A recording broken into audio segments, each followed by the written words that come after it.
Sauf que vous créez du déficit. Et on sait que l'état d'endettement de la France est assez... À l'inverse, quand vous faites une économie, vous diminuez votre déficit, mais évidemment, vous ne créez pas d'emploi.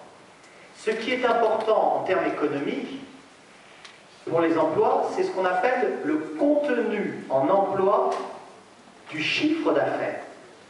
Une entreprise classique, quand elle fait 1 million d'euros de chiffre d'affaires, elle a en moyenne 7 à 8 emplois. Ça, c'est la moyenne. Vous avez des métiers qui sont, parce que les gens sont moins bien payés, parce que si, parce qu'il n'y a pas de brevet à payer, parce que, etc., vont jusqu'à 11 à 12 emplois par million. Ce qui est intéressant, c'est que le foot est très peu créateur d'emplois. À 1 million d'euros de chiffre d'affaires, vous avez 2,3 emplois par million d'euros de chiffre d'affaires. Et ça, c'est très important. Parce que le foot business est dans la société du loisir. Et nos concitoyens, ils ont le revenu qu'ils ont, et ils ont des dépenses, qu'on appelle les dépenses des ménages.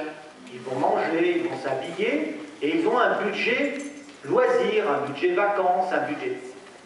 Quand ils font le choix d'aller au cinéma, ils vont générer, chaque fois qu'ils prennent des places, ils vont générer à peu près 7 à 8 emplois par million d'euros de gens qui vont au cinéma.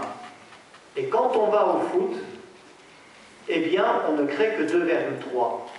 Bilan de l'opération, chaque fois quelqu'un se dit « Ah ben, au lieu d'aller au cinéma, je vais au foot, je ne crée pas d'emplois, je détruis les emplois. » Et la structure, j'allais dire capitalistique, la structure financière du système du food business est un système qui capte énormément d'argent pour très peu d'emplois créés, et par nature, c'est donc destructeur d'emplois.